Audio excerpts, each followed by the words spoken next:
guys, welcome back to the channel. I am coming back with an October TBR, and I'm so excited about this TBR because I am doing all spooky, Halloween, ghost, cozy mystery type dark books. I don't usually do this, but this year I was so excited to kind of dig into just all that October has to bring as far as different types of books, so I'm super excited. I'm going to go over my stack, and it is a stack. So I have quite a few digital books that I am borrowing or am hold for, and I also have a physical TBR. And so let's get started with the books that are on my Kindle. But I've really gotten into borrowing books from Libby through my public library. I honestly, as much as I read, still do not have a solid bookshelf, and so my books go everywhere. I do have a cart that I put my books on. I have shelving for my desk, but they're just overflowing. So right now I'm totally fine borrowing books, especially when I'm getting outside of my comfort zone and deciding if these are books that I want in my actual collection. So the first book that I have on hold, and this one is on hold for a while, so I don't know if I'll get it in October, is Not the Witch You Wed. And this book was on people's TBRs. It says, a fake relationship between a magicless witch and a wolf shifter turns to more in the start of a bewitching new paranormal rom-com series. So that sounded so cute to me, and I just love the cover of that. Sorry for the glare. So that is on hold, and that's by April Asher. The next book I have on hold is called Witchful Thinking. This is by Celestine Martin.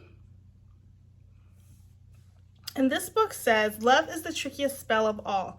Lucinda Carraway loves living in Freya Grove, the mystic seaside town where charms, hexes, and magical beings of all kinds are the norm. She spends her days teaching high school history and her nights reading tea leaves and tending to her conjure garden. It's a good life, but she can't stop wishing for more. That sounds so good. Okay, so those are the two books I have on hold. But I do have quite a few books in my Kindle library that I am waiting to dive into. Okay, so the first one is by Tanya Capes, and I'll put pictures up.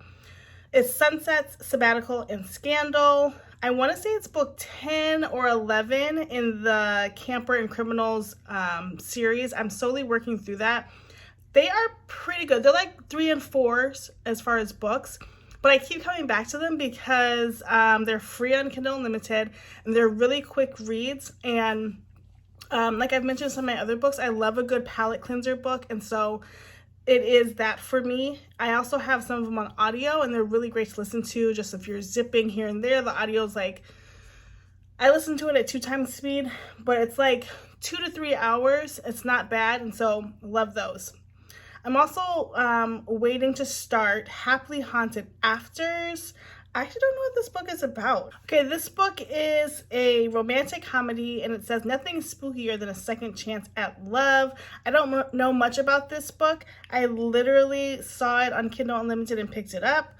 It says, nothing spookier than a second chance at love. I'm done juggling dead-end jobs and deadbeat boyfriends. It's time to nail down my goal of owning a hotel and fix my friendship with my ex-best friend, Jack Colson. He's a big shot investor, and I'm going to need one. Nailing him barely crosses my mind. Oh, like a kind of spicy. Okay, so second chance romance is what it sounds like. So that's exciting. Okay, the next book that I have on my Kindle for this month, I actually finished it already. It's called Bait and Switch by Angela M. Sanders. It's the beginning of a series where the main character is, let's see, it's the Witch Way Librarian series, and it's a mystery, a cozy mystery. This story follows Josie, who moves to small town Oregon. She's laying low from the FBI, and I won't get into all of that, but she is trying to figure out how to be invisible, basically. And she takes a job at a library. She's super excited about it. As soon as she gets there, though, she finds out the library is possibly going to close because there's some investors that want to use that spot for like a shopping center or an apartment. I can't remember which one it was. And then somebody shows up dead on the property. And the idea is that somebody did this on purpose to make the library look less appealing. Josie also finds out she has some new magical abilities as it relates to books. And yeah, so I just finished that one. I gave it 3 stars. It was okay, but it wasn't the best. However, anybody that reads Cozy Mysteries knows that usually the first book in the series is not the best. So I'm not completely done with this series, but done for now. Another book that I have on my Kindle is A Potion to Die For by Heather Blake. I also borrowed this. This book says, trouble is brewing. As the owner of Little Shop of Potions, a magic potion shop specializing in love potions, Carly Bell Hartwell finds her product more in demand than ever. A local soothsayer has predicted that a couple in town will soon divorce, and now it seems every married person in Hitching Post, Alabama wants a little extra matrimonial magic to make sure they stay hitched. So I love that. It sounds cute. It was in other people's TBRs, and it was available. So I'm going to read that. And also on my Kindle, I have the story Ghost Girl. This was on Bookish Knitter's list, and I thought it was so cute for like a middle grade novel. It says, Z Puckett loves ghost stories. She just never expected to be living one. It all starts with a dark and stormy night. When the sky is clear, everything's different. People are missing. There's a creepy new principal who seems to know everyone's darkest dreams, and Z is seeing frightening things. Large, scary dogs that talk, and maybe even a ghost. So I'm going to read that at some point. I thought that would be like an easy read, to be honest. So I put that on my digital list. And lastly, I am reading Babysitters Club Remember, Super Special 11. I do read Babysitters Club, Sweet Valley High as palette cleansers, I like to call them, and little quick reads. That is not a Halloween or October spooky book, but I'm going to read it all the same. So those are my digital, that's my digital TBR. Next is my physical TBR. Okay, so we have a couple of choices, so let's get started. The first book that I am rereading is the X Hex. This is from Book of the Month Club. I got this book about 2 years ago, probably when it first came out of Book of the Month Club, but honestly, I didn't read it as thoroughly as I could have, and I honestly don't remember what happened in it, and I was kind of missing it. Now people are talking about it more and more, so I wanted to pick this up. It says, 9 years ago, Vivian Jones nursed her broken heart like any young witch would. Vodka, weepy music, bubble baths, and a curse on the horrible boyfriend. Sure, Vivi knows she shouldn't use her magic this way, but with only an orchard hayride scented candle in hand, she isn't worried it will cause him anything more than a bad hair day or two. That is until Reese Penhallow, descendant of the town's ancestors, breaker of hearts, and annoyingly just as gorgeous as he always was, returns to Gravesglen, Georgia. What should be a quick trip to recharge the town's ley lines and make an appearance at the annual fall fair turns disastrously wrong, with one calamity after another striking Reese. Vivi realizes her silly little X Hex may not have been so harmless after all. Suddenly, Gravesglen is under attack from murderous wind-up toys, a pissed-off ghost, and a talking cat with some interesting things to say. Vivi and Reese have to ignore that their off-the-charts chemistry to work together. Will have to ignore their off-the-charts chemistry to work together to save the town and find a way to break the breakup curse before it's too late. So that just sounds really cute. It was cute when it first came out. I honestly just wasn't in the reading space that I am now, and so I'm super excited to pick this up again. I've already started this, so I've read 2 books already this month. I'll show you the other one. It's a physical book, but the first one was Bait and Witch. This is my 3rd book, so I'm already starting to read it. My bookmark in. Okay, next up is a book called Be My Ghost, another book on people's TBRs. It came out about a year ago. It says Maureen's career as a sportswear buyer hits a snag just before Halloween when the department store declares bankruptcy. Meanwhile, Finn's lost his way as a guide dog after flunking his test for being too friendly and easily distracted. Sadly, one of them can earn unemployment. So Maureen's facing a winter of discontent in Boston when she realizes she can't afford her apartment. Salvation comes when she receives a mysterious inheritance, an inn in Haven, Florida, a quaint, scenic town in the Gulf of Mexico, hidden away from the theme parks. Maureen believes it's a good place to make a fresh start with a new business venture, but she gets more than she bargained for when she finds a dead body on her property and meets some of the inn's everlasting tenants. in the form of ghosts who offer their otherworldly talents in order to help her solve the mystery. It says, marvelous. The lucky kids got called that. Praise like honey drizzled on hot biscuits. But Ella's family didn't believe in gassing you up. Clothes ironed, make your bed, clean your plate, and most importantly, did you mind your business so nobody was minding you? Even now, during the greatest, the awesomest, the most spectacular thing that ever happened in all 11 years of Ella Duran's life, her parents were squabbling and telling her what to do. So this just looks really cute. I saw it on a couple people's TBRs, and I saw it at the library last week, and I was like, I have to pick this up.